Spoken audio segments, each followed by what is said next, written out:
Hello friends, इस video में हम एक्सपेंडिचर पर बेस्ड क्वेश्चन करेंगे और परसेंटेज में इस पर कई टाइप के क्वेश्चन बनती हैं, उन सभी को इस वीडियो में हम करेंगे। तो चलिए सबसे पहला क्वेश्चन लेते हैं।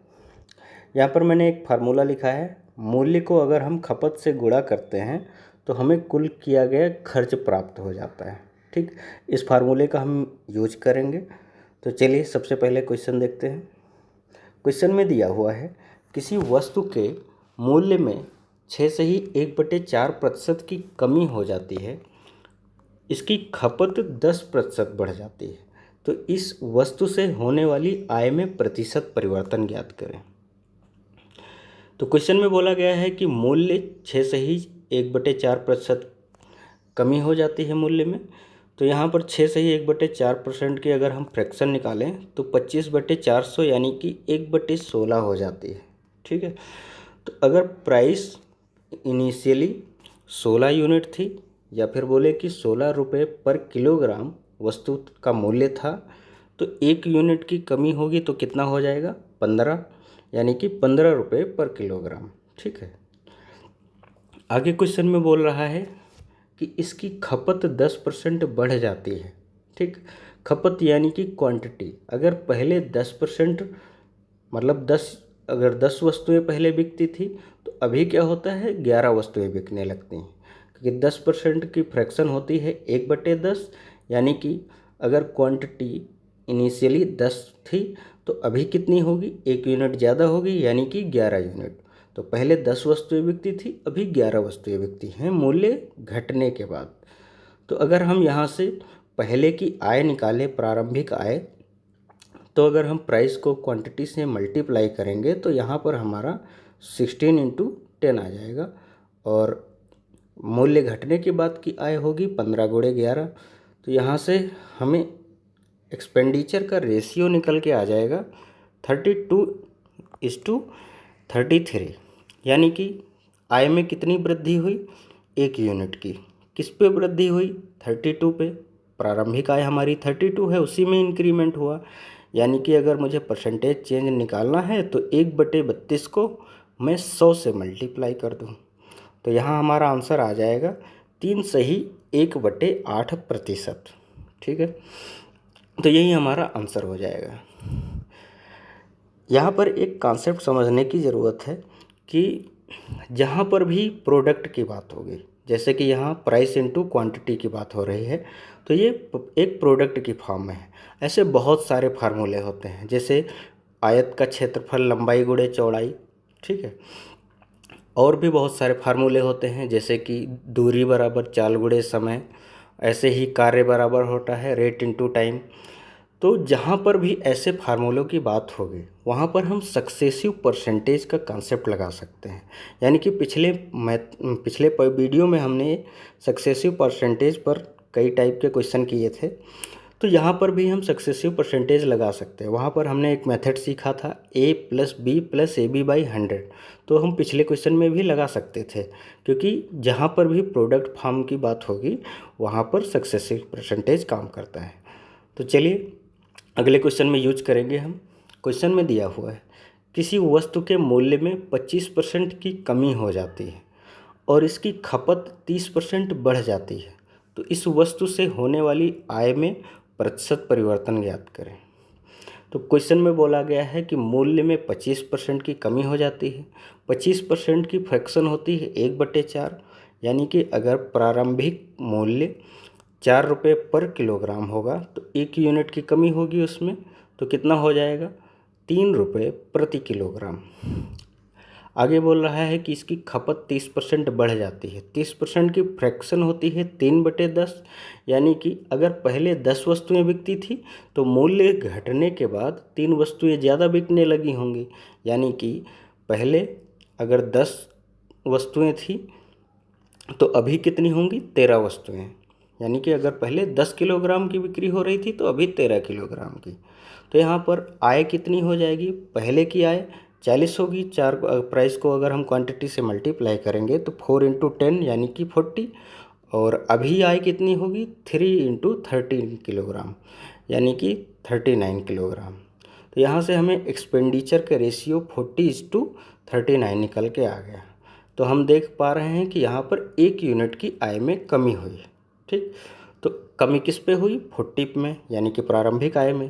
तो 1 अगर 40 से हम 100 को मल्टीप्लाई कर देंगे तो हमारा यहाँ पर 2.5% निकल के आ जाएगा, यानी कि आय में 2.5% की कमी हुई है। ठीक है, तो यहाँ पर हम सक्सेसिव परसेंटेज का दूसरा जो मेथड है A+B+AB/100 भी लगा सकते हैं, क्योंकि जब भी प्रोडक्ट की बात होगी वहाँ पर सक्सेसिव परसेंटेज काम करेगा।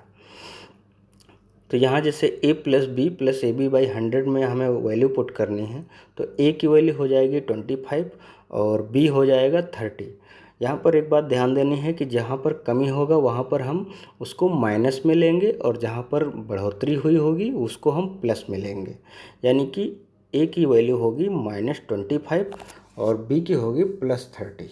इसको हम सॉल्व करेंगे तो हमारा 5 - 7.5 आएगा, जिससे हमारा माइनस का 2.5% निकल के आ जाएगा।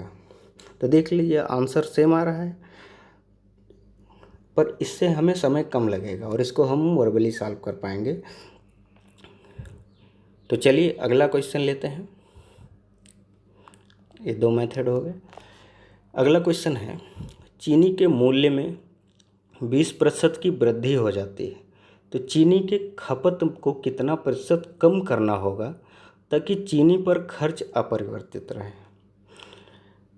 यहाँ पर नोटिस करने वाली ये बात है कि खर्चे में कोई परिवर्तन नहीं हो रहा है। इस बात को हम कैसे समझेंगे? मान लीजिए कि चीनी का मूल्य प्रारंभ में 20 रुपये प्रति किलोग्राम था। ठीक है, अभी मूल्य अब और हमने 5 किलोग्राम चीनी खरीदी, तो हमारा खर्चा कितना होगा? 100 रुपये का। ठीक, अब अगर मूल्य मान लीजिए 20 रुपये पर किलोग्राम से बढ़कर 25 रुपये प्रति किलोग्राम हो गया। ठीक, और क्वेश्चन में अगर ये बात बोली जा रही है कि खर्चे में कोई परिवर्तन नहीं होना चाहिए, यानी कि हमारा पहले अगर 100 रुपये का खर्च था तो अभी भी हमारा 100 रुपये का ही खर्च होना चाहिए। तो उसके लिए हमें करना क्या होगा? हमें क्वांटिटी कम लेनी होगी, यानी कि अगर हम 5 किलोग्राम पहले खरीद रहे थे तो अभी हमें 4 किलोग्राम ही खरीदना होगा, क्योंकि हम खर्चा वही रखना चाहते हैं।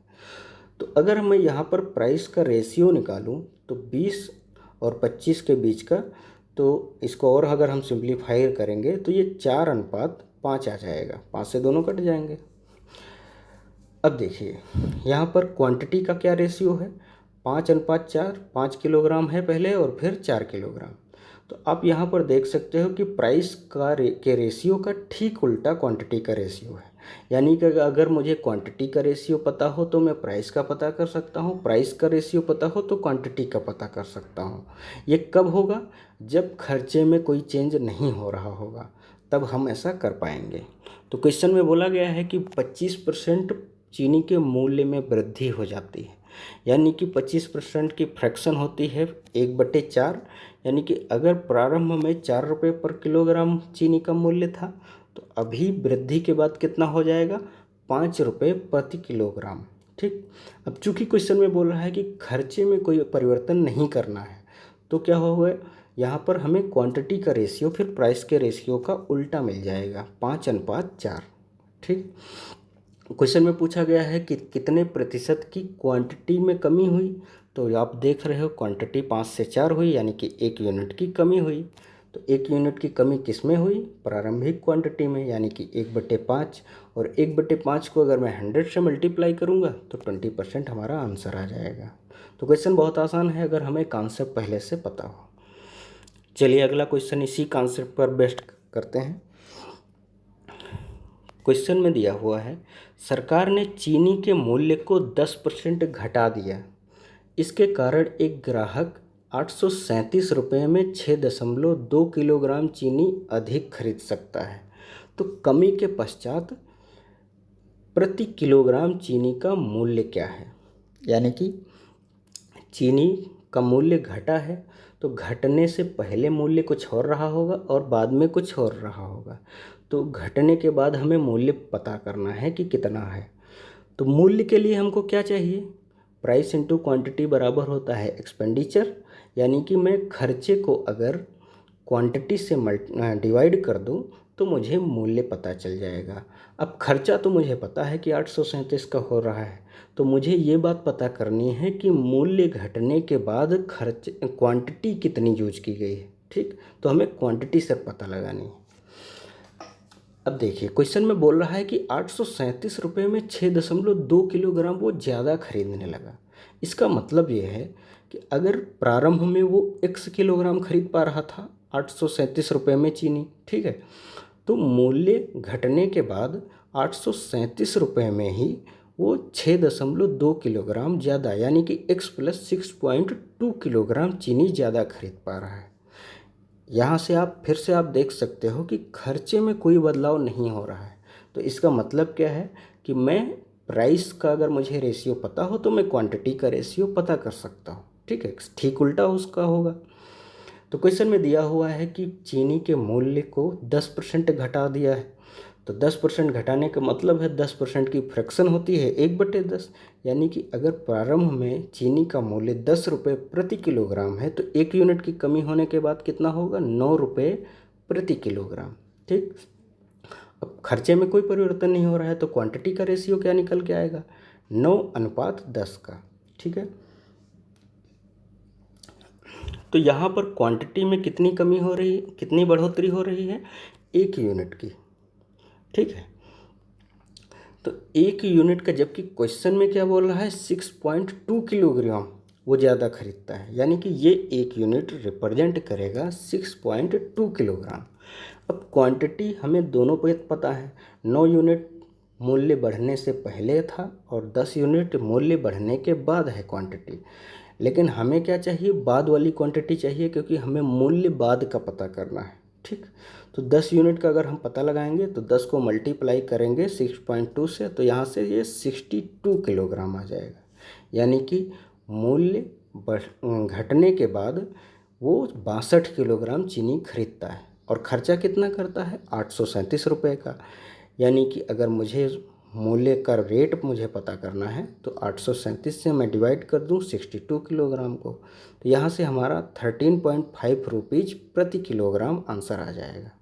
ठीक है, चलिए अगला क्वेश्चन करते हैं। चीनी का मूल्य 20% घटता है, उसकी खपत कितने प्रतिशत बढ़ाई जाए जिससे कुल खर्च में 4% की कमी हो। ठीक है, यहाँ पर एक कॉन्सेप्ट हम समझते हैं। जैसे दिया हुआ है प्राइस, किसी आप चीनी 29 रुपये प्रति किलोग्राम में ख़रीदते हो, आपको 100 किलोग्राम की नीड है, तो आपका खर्चा कितना होगा, 2900 रुपये का। ठीक है, अगर आप अगले दिन चीनी लेने जाते हो, आपकी ज़रूरत अभी भी 100 रुपीज़ ही है, लेकिन चीनी का मूल्य हो जाता है 31 रुपये पर किलोग्राम। ठीक है, और आपको 100 ही चाहिए, तो आपका खर्चा कितना होगा, 3100 रुपये का। ठीक, अब यहाँ पर आप इस अगर एक्सपेंडिचर का आप रेशियो निकालोगे तो क्या आएगा, 29:31। तो यहाँ पर इस बात को आप देख सकते हो कि जो रेशियो प्राइस का है 29:31, वही रेशियो एक्सपेंडिचर का भी है। ठीक है, ऐसा कब हो रहा है, जब आप क्वांटिटी में कोई चेंज नहीं कर रहे हो, और ये ठीक उल्टा उस कंडीशन में भी काम करेगा जब प्राइस में कोई चेंज नहीं हो रहा होगा और केवल क्वांटिटी में चेंज हो रहा होगा। तो क्वांटिटी का अनुपात एग्जैक्ट इक्वल होगा एक्सपेंडिचर के अनुपात के। ठीक, तो ये बहुत इंपॉर्टेंट कॉन्सेप्ट है, यही कॉन्सेप्ट इस क्वेश्चन में काम करेगा। तो चलिए इस क्वेश्चन को करते हैं। क्वेश्चन में दिया हुआ है चीनी का मूल्य 20% घटता है। ठीक है, तो चीनी का मूल्य अगर मान लेते हैं कि 100 रुपीज़ पर किलोग्राम स्टार्टिंग में था, ठीक, 20% घट जाता है तो 100 रुपये का 20% आप निकालोगे तो 20 रुपये ही आएगा, यानी कि अभी मूल्य कितना हो जाएगा, 80 रुपये। यानी कि चीनी का अगर प्रारंभ में मूल्य 100 रुपये प्रति किलोग्राम था तो अभी चीनी का मूल्य 80 रुपये प्रति किलोग्राम हो गया है। ठीक, चूँकि यहाँ पर खर्चे की कोई बात नहीं, क्वांटिटी की बात नहीं की जा रही है, इसका मतलब क्वांटिटी में चेंज नहीं हो रहा है। ठीक है, जब ये 100 से 80 रुपये मूल्य हो रहा है तो या उस समय क्वांटिटी की कोई बात नहीं की जा रही है, यानी कि क्वांटिटी सेम रही होगी। तो अगर क्वांटिटी सेम रही होगी तो जो प्राइस का रेशियो है वही खर्चे का रेशियो होगा। जब प्राइस और खर्चे का रेशियो सेम होगा तो खर्चा भी 20% ही घटा होगा। यानी कि अगर पहले खर्चा हमारा 100 रुपये का हो रहा था तो अभी खर्चा मूल्य घटने के बाद भी 80 रुपये का हो रहा होगा। यानी कि प्राइस और एक्सपेंडिचर का यहाँ पर रेशियो सेम होगा। ठीक है, तो ये एक कंडीशन हो गई। आगे क्वेश्चन में बोल रहा है कि कुल खर्च में 4% की कमी हुई। जबकि हमारा कुल खर्च था 100 रुपये का, तो हमने क्या देखा, हमारा कुल खर्च में कितने परसेंट की कमी हुई, 20% की। पर वो कह रहा है कि मुझे केवल 4% की ही कमी करनी है। ठीक, यानी कि वो चाह रहा है 100 से केवल उसका खर्चा 96 रुपये का होना चाहिए। तो 80 से 96 कैसे हो रहा है, वो बोल रहा है कि मैं खपत को कितने प्रतिशत बढ़ाऊं। यानी कि ये 80 रुपये का खर्चे से 96 रुपये का खर्चा इसका कैसे बढ़ेगा, जब ये क्वांटिटी बढ़ाया होगा। अभी प्राइस की यहाँ कोई बात नहीं हो रही। ठीक है, तो कितना खर्चा बढ़ा है, 16 यूनिट का। ठीक है, तो 16 यूनिट की बढ़ोतरी हुई है खर्चे में 80 रुपये के खर्चे पे। ठीक है, तो अगर यहाँ खर्चे का आप परसेंटेज देखोगे तो ये 16/80 यानी कि 16 पंजे ये 20% आएगा। ठीक है, तो अगर खर्चे में 20% की वृद्धि हुई है, ठीक, ये 5% यहाँ पर गलत लिखा हुआ है, 20% की अगर खर्चे में वृद्धि हुई है तो ये खर्चे में वृद्धि किस वजह से हुई है, क्वांटिटी में। क्योंकि यहाँ प्राइस की कोई बात नहीं हो रही है, तो जो वृद्धि खर्चे में हो रही है वही वृद्धि क्वांटिटी में होगी। देखिए, अगर यहाँ पर मुझे पता है बहुत सारा कन्फ्यूजन हो रहा होगा, तो इसलिए मैंने एक एग्जांपल लिया है जिससे आपको ये बात बहुत अच्छे से समझ में आ जाएगी। देखिए, मान लीजिए कि राम को 5 लीटर अपनी गाड़ी को चलाने के लिए पर डे चलवाने के लिए 5 लीटर पर डे तेल की ज़रूरत पड़ती है। पेट्रोल उसे 5 लीटर डलवाना पड़ता है अपनी गाड़ी में। ठीक है, तो अगर पेट्रोल का दाम 100 रुपये प्रति लीटर है तो उसका पर डे का खर्च कितना होगा, 500 रुपये का। ठीक है, अब मान लीजिए कि अगर अगले दिन वो पेट्रोल जब डलवाने जाता है तो मूल्य उसका 80 रुपये प्रति लीटर हो जाता है, यानी कि मूल्य में कमी हो जाती है। पर उसकी ज़रूरत तो 5 लीटर तेल की ही है, तो यानी कि वो अभी भी अपनी गाड़ी में 5 लीटर का ही तेल डलवाएगा। तो उसका खर्चा कितना होगा, 400 रुपये का। ठीक है, यहाँ पर मूल्य में कमी हुई लेकिन क्वांटिटी में कोई कमी नहीं हुई। ठीक है, तभी भी उसका खर्चा कम हो गया। अब वो अगले दिन क्या करता है, उसे एक गाड़ी और ख़रीद लेता है। अभी तक एक गाड़ी चलवाता था, अभी एक गाड़ी और चलवाता है। तो अगर अभी तक उसका खर्चा 400 रुपये का होता था तो उसका खर्चा अब 800 रुपये का होगा, क्योंकि उसके पास 2 गाड़ियाँ हो गई। ठीक है, पर उसका खर्चा इस वजह से नहीं बढ़ा क्योंकि वो उसकी प्राइस में कोई चेंज हुआ। अभी प्राइस तो उसका उसी वजह 80 रुपये प्रति लीटर ही होगी। ठीक है, खर्चा उसका इसलिए बढ़ गया क्योंकि वो अब गाड़ी 2 चलवाने लगा, यानी उसको 5 लीटर की जगह पर उसको 10 लीटर तेल की ज़रूरत पड़ी, यानी कि क्वांटिटी में चेंज हुआ। ठीक है, तो चलिए, तो यही बेसिक कॉन्सेप्ट है और इससे आपको अच्छे से समझ में आएगा। एक दो बार आप देखोगे तो अच्छे से समझ में आ जाएगा। तो चलिए, मिलते हैं अगले वीडियो में।